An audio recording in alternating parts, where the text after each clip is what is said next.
Assalamualaikum, hai, bersama dengan saya Den di Didik TV KPM. Untuk episod hari ini bersama Icon, saya akan bersama dengan Icon dalam sukan badminton. Dan sebab itulah saya sekarang ini berada di Sport Arena Sentosa. Dan siapakah yang akan bersama dengan kita? Kita bersama Datuk Jack Koh.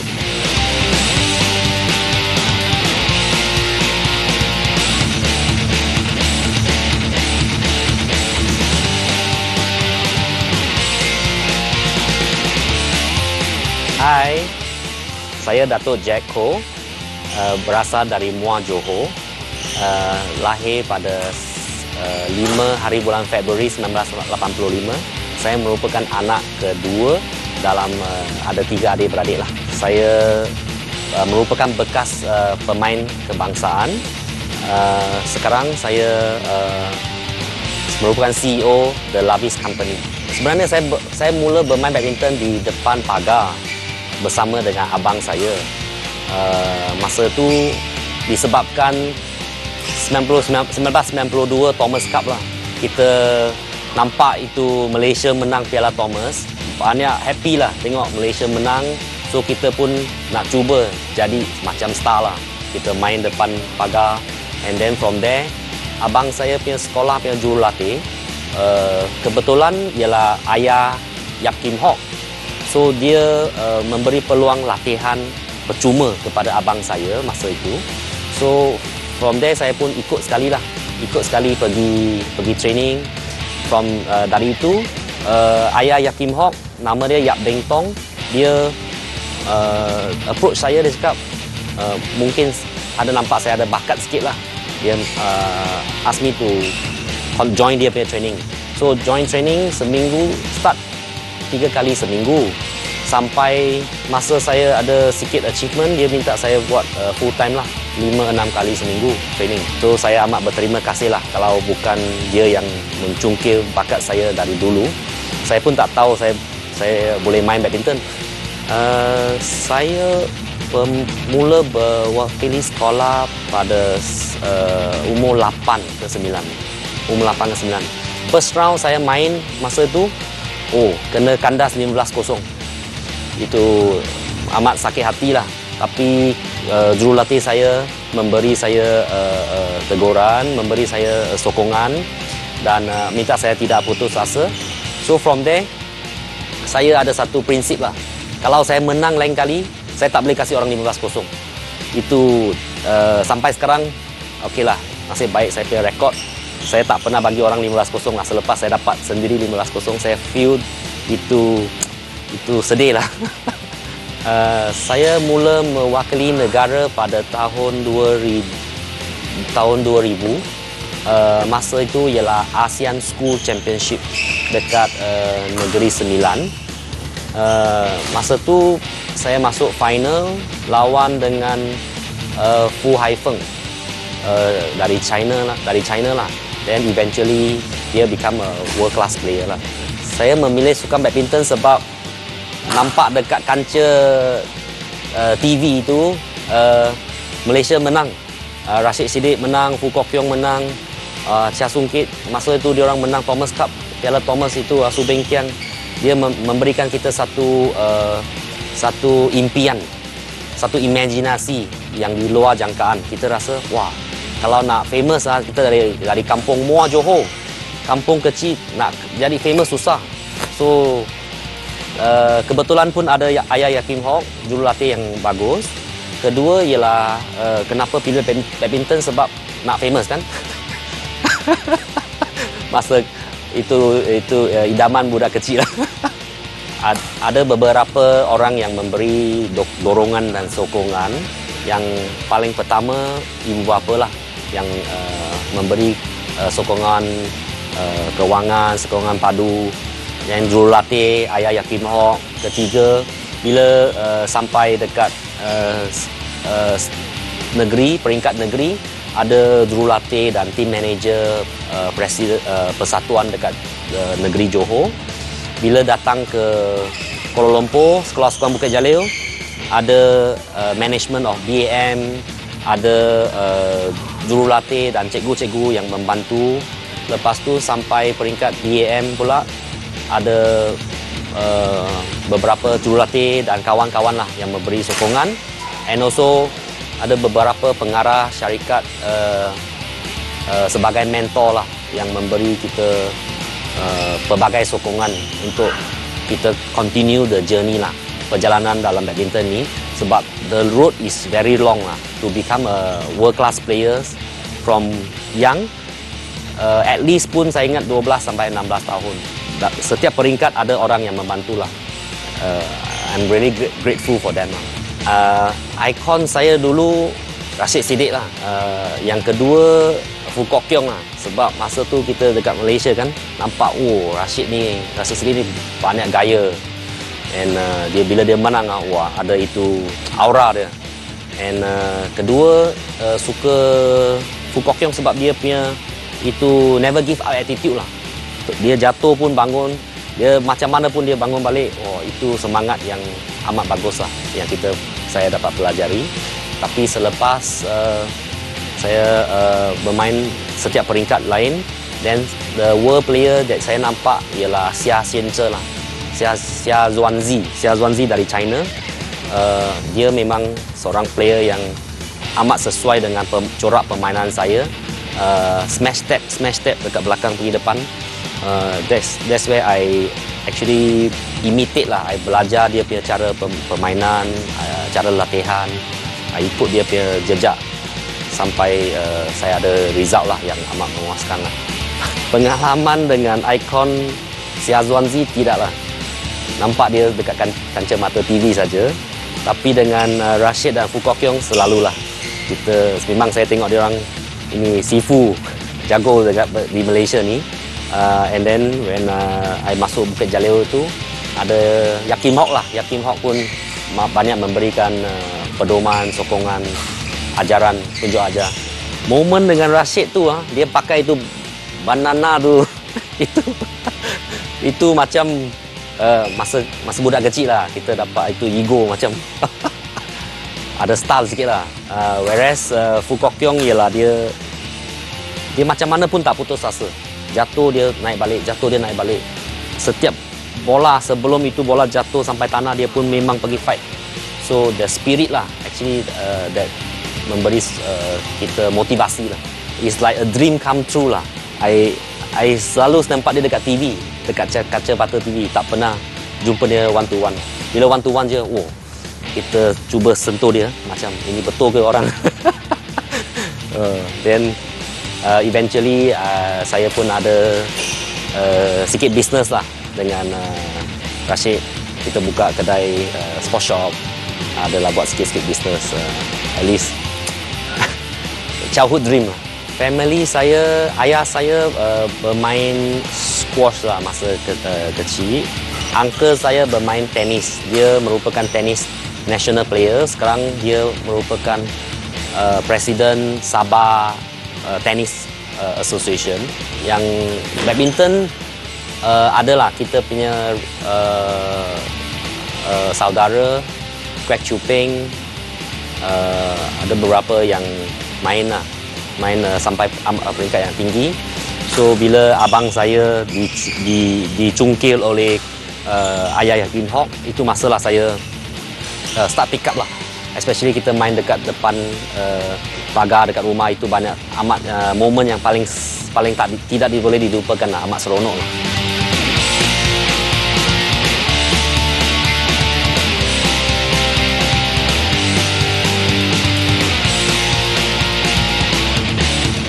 Itu dah serba sedikit mengenai Datuk Jack Koh. Beliau sama macam saya, suka badminton selepas menonton aksi Datuk Rashid Siddiq di Piala Thomas 1992. Terbaik.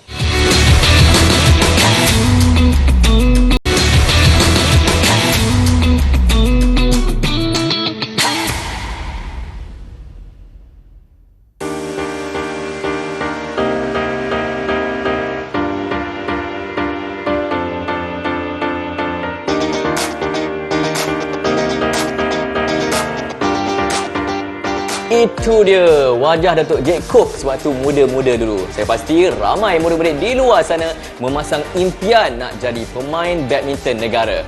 Jadi kita nak tahu apakah rutin Datuk Jack Koh sebagai pemain badminton negara.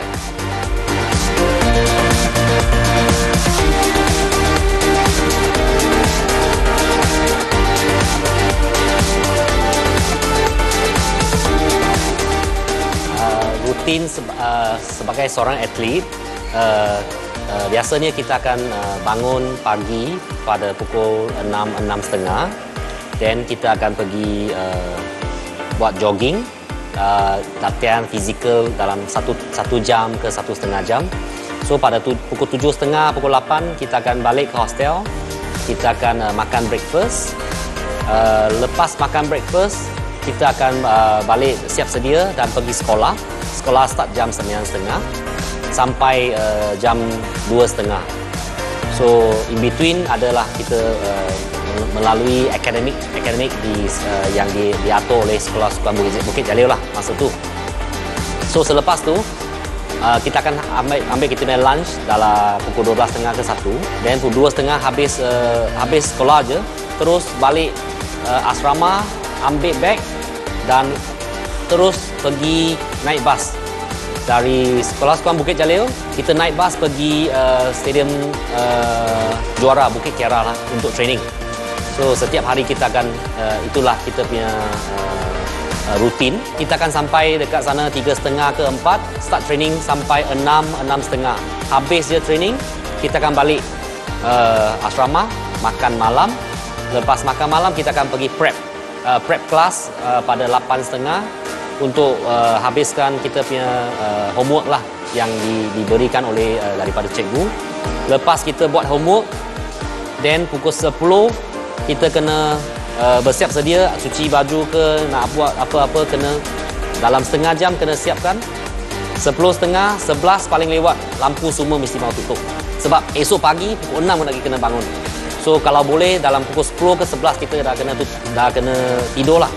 Kalau tak ada, tak cukup 8 jam tidur, nanti esok ada akan rasa penat, rasa lesu, training pun kurang ada itu form. So all this kita kena very disiplin lah, sendiri kena disiplin. Masa amat ketat, hari-hari akan buat benda yang sama. So sebagai seorang atlet, itu disiplin and time management is very important lah.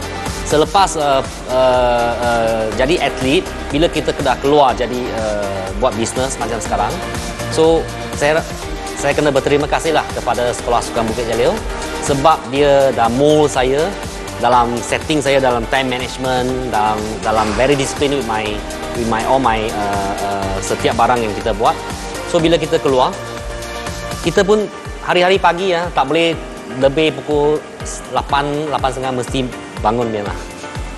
So bangun akan start lah makan breakfast, and then tengok surat khabar. Lepas tengok surat khabar, baru start planning. Okay, ini hari punya appointment. Lepas tu dah datanglah ke Sports Arena pada jam 10. Then akan jumpa lah, buat appointment, ada meeting, habiskan semua meeting dengan staff. Lepas tu baru lunch time. Kebanyakan lunch time akan keluar untuk jumpa klien ataupun keluar untuk jumpa supplier. Then pada night time saya akan balik ke Sports Arena untuk bersukan. So seminggu saya akan main dalam 3-4 kali lah, bersama-sama dengan klien ke, dengan kawan-kawan ke, just to maintain lah, keep berpeluh, bersenam dan create a healthy lifestyle. Nasib baik dulu muda lagi, so belum berumah tangga. Masa saya dalam sebagai atlet, saya masih bujang. So kuranglah ada itu concern about keluarga, tengah tunggu, kena spend more time. So masa tu kita bangun pagi pukul 6 sampai pukul 10. So hari-hari pun buat benda yang sama. Just very focus on training and very focus on achieving the goal. Most of the time saya spend kalau ada peluang yang lebih panjang sikit, saya akan pergi diving lah. Saya suka water sports, turun diving untuk distress. Macam satu benua, satu dunia yang amat lain. Bila kita masuk selam dalam air saja, itu minda macam dekat atas surface of the water. Ada badan je turun, kasih basah. Kalau itu ada masa lah dalam 3 3 hari ke 4 hari ke. Kalau masa kekurangan akan pergi padang golf untuk tengok one piece of green grass, and then that's where you feel a bit relaxed to hit a few strokes. Ataupun pergi buat yoga untuk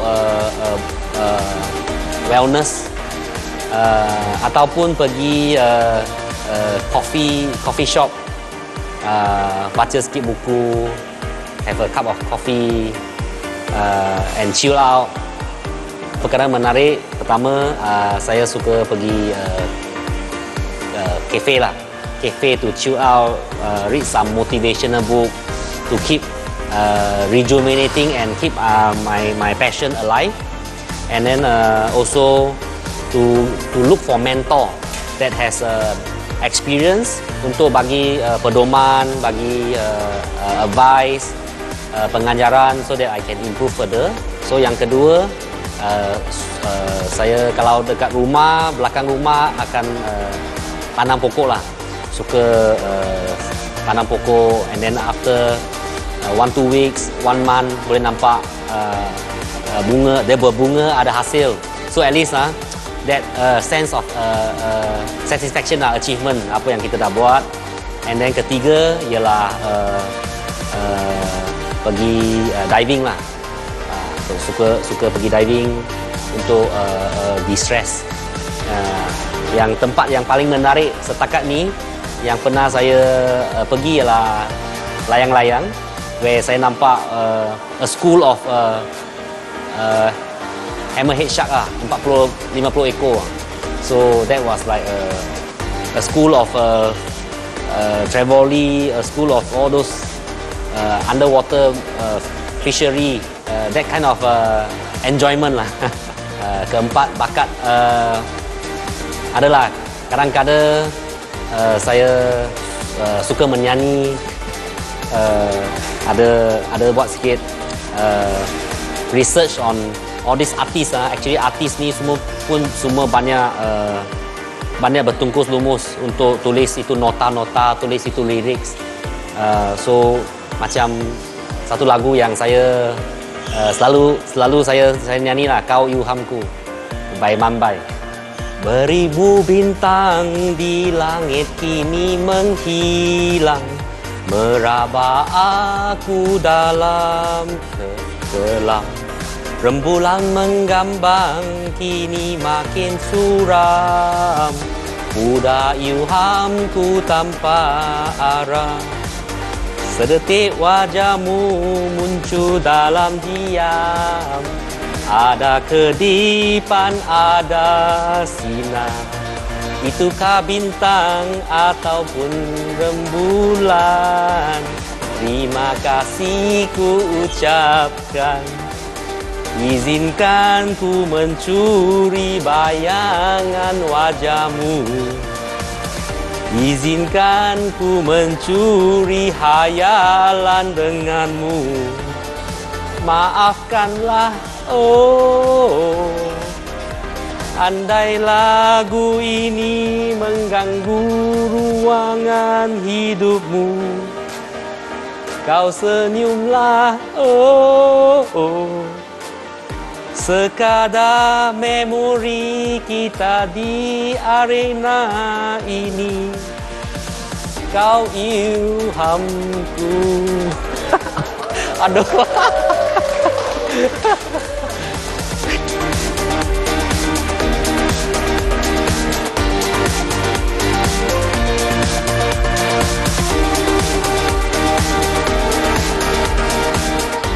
Dengar apa yang Datuk Jek Koh cakap tadi. Disiplin adalah kunci untuk menjadi seorang atlet dalam mana-mana sukan sekalipun.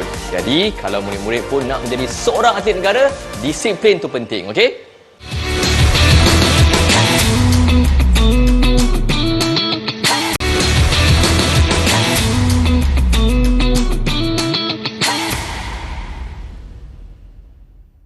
Dalam hidup ini, ada pasang dan juga surut. Ada pengalaman pahit dan juga manis. Ini pengalaman pahit dan juga manis Datuk Jek Koh dalam sukan badminton.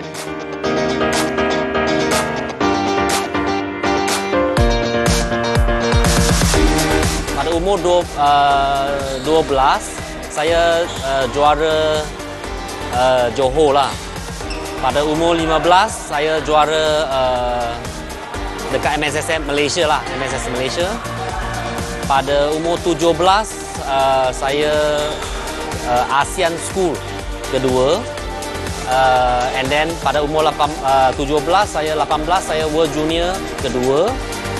Lepas tu pada umur 19 Sukma Game, juara Sukma Game. Lepas tu ada participate in World Police and Fire Game champion, and then World Chinese Badminton Championship champion. Award yang saya dapat pada umur 13 ialah olahragawan Johor. Masa tu Menteri Besar Johor yang bagi. Lepas tu olahragawan dekat Malaysia. Lepas tu ada masuk Malaysia buat rekod sebab organize tournament yang paling ramai penyertaan. Lepas tu ada SME award kepada company. Detik yang paling tak dapat dilupakan ialah masa saya main di World Junior, semi-final saya dan Tam Bin Shen merupakan jurulatih kepada Aaron dan Wee sekarang. Kita menang Maki Skido dan Hendra Setiawan. Pada 2008 kita duduk dekat kedai mamak, kita nampak orang yang kita kalahkan menang Olympic champion. Itu detik yang sampai ini hari lah kita pertama kali keluar air mata dekat mamak kedai, tengok kenapa kita tak berusaha lagi, bersungguh-sungguh. So saya harap kalau boleh jangan mudah putus asa. Pengalaman pahit masa saya main di tournament dekat UK, dekat final, bila lompat jatuh terseluar. That's where I injured my knee and hip. Then I stop main badminton lah. Itu yang kecederaan yang tidak diingini. Mungkin ada disebabkan beberapa faktor lah. Setiap atlet mesti ada kecederaan besar, kecederaan kecil lah. Tapi biasanya kecederaan kita tenis elbow, wrist, knee, ini semua sikit-sikit punya barang kita boleh cukupkan, jaga cara pemakanan, cukupkan tidur, cukupkan vitamin C, kita akan recover banyak cepatlah. Cabaran terbesar sebagai seorang atlet ialah bila kita dapat tekanan daripada beberapa faktor lah. Faktor mungkin jurulatih yang bagi tekanan, mungkin pengurusan yang bagi tekanan, mungkin fans di luar sana yang memberi tekanan, ataupun para media. So setiap orang ada sikit dia punya angle lah yang memberikan tekanan kepada seorang atlet. Dulu social media tak begitu berkembang, so masih okey lagi. Tetapi selepas social media sekarang ni very advanced, orang tengok sikit tak ada happy je dah post marah player, sampai kadang-kadang player atlet dia pun sendiri dah tak ada confident, tak ada semangat, tak tahu apa yang dia buat betul ke tak betul. Sebab terlalu banyak kita cakap naysayer on the internet, they can just comment. Saya bersara pada 31 Januari 2006. Masa itu sebabkan saya injured lah. So and also because of uneven and tak ada partner dekat BAM. Masa tu saya resign, saya keluar, decided untuk pergi lanjutkan pelajaran. Tetapi dalam masa 5-6 bulan tu saya pun masih buat training sikit-sikit. Selepas 6 bulan saya menang itu Sukma Champion lah. Selepas bersara, kebanyakan players, atlet ni kita ilmu kurang, hanya ambil satu raket je pergi ke gelanggang lah. So itulah salah satu kita punya weapon yang kita ada. So mungkin itu juga membantu kita pergi masuk gelanggang, kita cuba nak bagi servis kita lah untuk exchange for money to get to carry on with our livelihood. So that's how saya start buat coaching daripada dua student sampai kita punya student ada cecah 1,000 orang, and student datang dari serata dunia lah. Sebab dulu ni banyak hall-hall yang dia hanya buka 9 pagi sampai 5 petang, especially those bandaraya punya hall. So at night dia tak ada orang jaga, dia tak buka. And sports ni kebanyakan masa orang habis kerja baru orang datang. So pukul 6 start sampai pukul 12 memang ramai orang lah. So kita nampak ini satu peluang. So bila ada peluang ni, saya pun pergi sekolah-sekolah untuk ambil sewaan daripada pihak sekolah, dan at night pukul 6 sampai 12 itu kita manage lah. Kita jaga, manage the court, kasih bawa orang datang untuk bersenam. And that's how we slowly grow the business from coaching to court management to sports retail, and eventually to real estate lah. Kita JV with landowner, kita buat arena, sports arena lah. Disebabkan masa saya create Purple League ni, Malaysia sudah ada 12 juara World Junior Champion, juara remaja dunia dekat Malaysia ni. Tetapi tak ada seorang pun yang dapat pergi ke World Champion. So saya nampak itu jurang tak begitu besar. Memang boleh capai. Macam saya World Junior runners up. In 2002 I was the World Junior runners up. In 2008, 6 tahun kemudian, Maki Skido Hendra Setiawan juara Olimpik. So 6 tahun saja. Itu masa tak panjang. Saya rasa Purple League ni adalah satu platform yang amat bagus untuk bakat-bakat muda yang bagus dalam juara remaja dunia untuk pergi sampai dia punya level atas paling tinggi, which I think kalau boleh kita tak try to shorten the gap lah. From 6 years mungkin kita lower the gap so that dia boleh bertarung dengan world star, world top 30, world top 50 or world top 10. Dia akan bertarung dan dia boleh improve lagi cepat.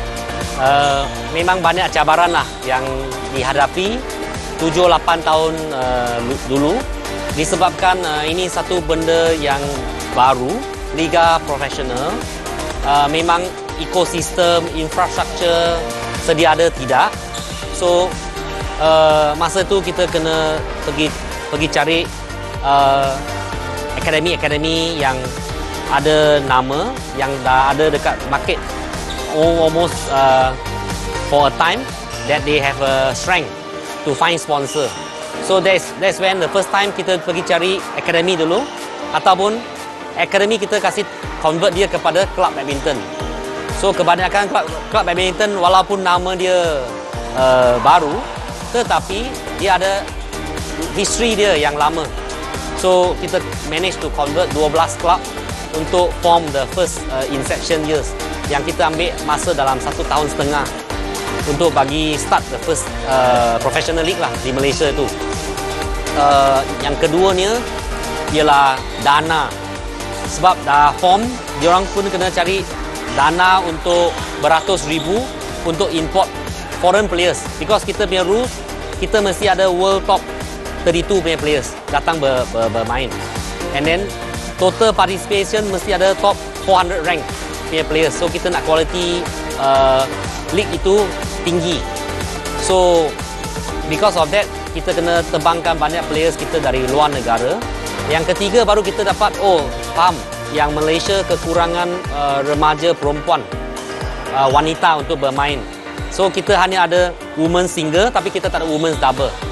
So saya berharap adik-adik di luar sana kalau boleh lebihkan perempuan-perempuan datang join untuk bermain badminton. Yang ketiga ialah dan juga infrastruktur kemudahan sukan. Sebab dia dah ada player, dia dah ada kelab, dia dah ada dana, dia kena ada tempat untuk berlatih. Yang kelima, yang keempat ialah jurulatih. Kebanyakan kelab itu memang dah ada jurulatih daripada bekas pemain. So itu tak ada masalah lah. Itu memang diorang boleh buat. Yang kelima ialah macam mana kita buat pemasaran setiap kelab, pemasaran itu liga untuk membawa lebih banyak fans datang tengok lah. So itu antara cabaran yang kita lalui. Tetapi terima kasih kepada banyak rakan-rakan penaja, rakan-rakan media, rakan-rakan yang di luar sana, yang ejen-ejen pemasaran yang membantu kita untuk menjayakan Pepelik lah. Sampai setakat ini kita dah ada penyertaan daripada 18 negara, antaranya 6 juara Olimpik, 8 juara dunia pernah datang bermain, dan semua top players in the world pun terlibat lah. So it's a good achievement, it's a good milestone. Kita berharap liga ini akan berlangsung lagi untuk for the next 10 or 100 years to come.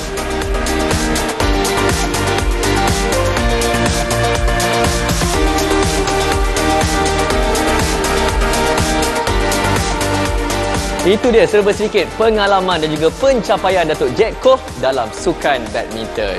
Macam murid-murid, ada rasa nak jadi pemain badminton negara tak? Kalau ada, bagus.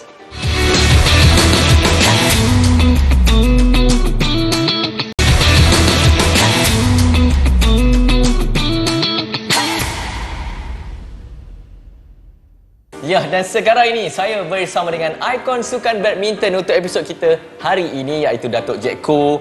Datuk, kita nak borak-borak sikit boleh? Boleh. Datuk, saya tengok ada banyak ni raket siap dalam ni, bingkai dalam frame. Ni nak tanya, Datuk Lee Chong Wei, macam mana boleh ada dekat sini ni, Datuk? Pada permulaan masa kita buat sports arena ni, kita ada bagi tahu player-player lah, kita nak jadikan ini satu Hall of Fame.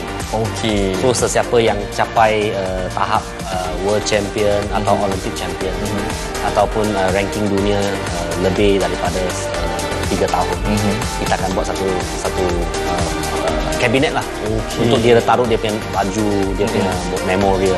So this one, ni raket Datuk Lee Chong Wei yang dia buat auction 300,000. Dia donate kepada orphanage home lah. Okey. Ya, so masa tu memang ini raket tak banyak lah dalam market. Total satu dunia ada 100 batang je. Ada 100 batang je? Salah satunya ada dekat sini? Ya. Datuk saya tak banyak lah. Saya minta grade je, boleh tak? Tapi itu dah lebih 12 tahun. Saya takut dia kalau buka koyak. Okey Datuk, kita nak bercakap berkenaan dengan pembangunan sukan badminton di negara kita. Terutama sekali di peringkat akar umbi atlet murid-murid dalam sukan badminton. Macam mana Datuk nampak masa depan badminton di negara kita, pembangunan di akar umbi? Pembangunan di akar umbi Malaysia, terutamanya Kementerian Pendidikan dan state level, memang amat memuaskan lah.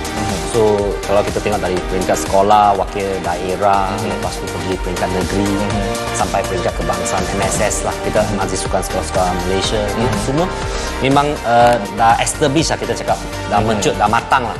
So kebanyakan player-player, atlet-atlet dari akar umbi ni memang dah ada satu landasan yang amat sesuai, amat strategik untuk sampai peringkat yang teratas. So I think this is a very good ecosystem yang dah dibina. Kita patut lebihkanlah encourage participation, penyertaan daripada kanak-kanak untuk melalui landasan ekspres ni. Jadi kita tak akan ketandusan juara dunia dalam sukan badminton ya Datuk Ya, harap-harap memang. Baik. Sebenarnya Datuk dan juga saya, kita tak jauh beza pun umur Datuk Ya. Datuk, tapi saya nak tahu jugalah rahsia Datuk. Lagi 10 tahun Datuk Jack Koh tengok Datuk dekat mana? Mungkin ada lagi perancangan ke apa? Saya harap kalau boleh kelab badminton Petaling ni kita dapat jungkir satu juara Olimpik lah untuk negara. Sebab Aaron Chia So Week pun part of dia punya journey. Dia memang ada dekat klub kita, dekat sini dekat 4-5 tahun. Okey. So sampai dia sekarang dah capai juara dunia. So itu satu milestone yang kita boleh bangga lah. Tetapi the next step kita harap kalau boleh kelab badminton Petaling ni boleh cungkilkan juara Olimpik lah. Lagi ramai. Okey Datuk. Datuk pun pernah bergelar atlet sukan badminton negara. Nak tahu juga moto Datuk Jake kalau dalam hidup ni, mungkin sebelum masuk ke dalam court, apa moto yang sentiasa Datuk Jake pegang?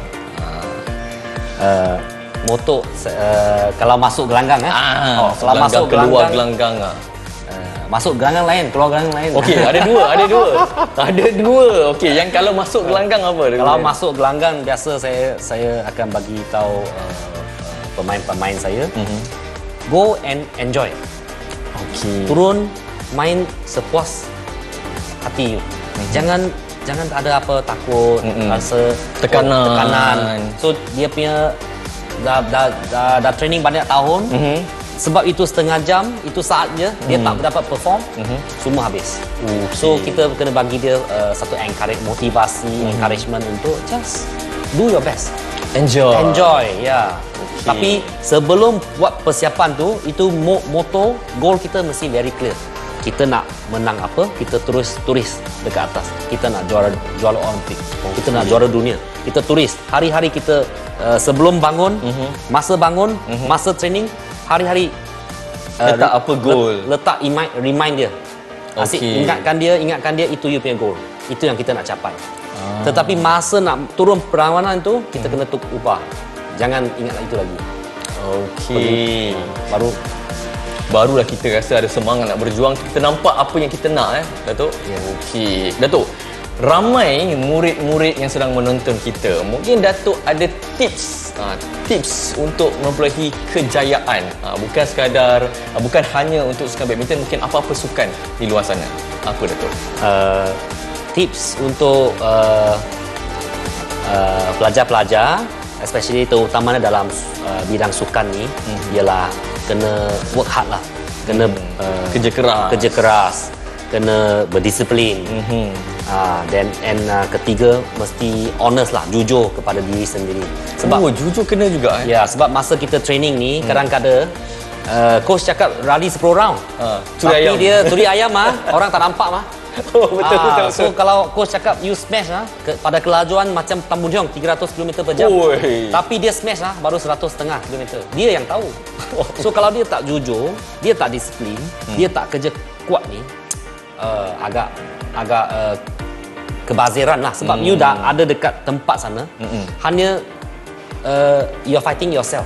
You kena lawan lah, kena cabar sendiri untuk sampai peringkat yang paling tinggi lah. Okey, coach suruh smash betul-betul dia simpan simpan. Jangan simpan lah, memang bukan 300, nak capai 300.5, 400 kalau boleh. Betul. Kena cabar sendirilah.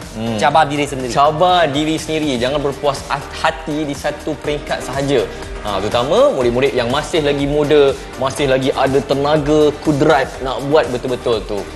Dan Datuk nak tahu juga, yelah Datuk bermula di usia yang muda, dah pun mewakili negara dalam sukan badminton, lepas tu dalam bidang korporat, perniagaan.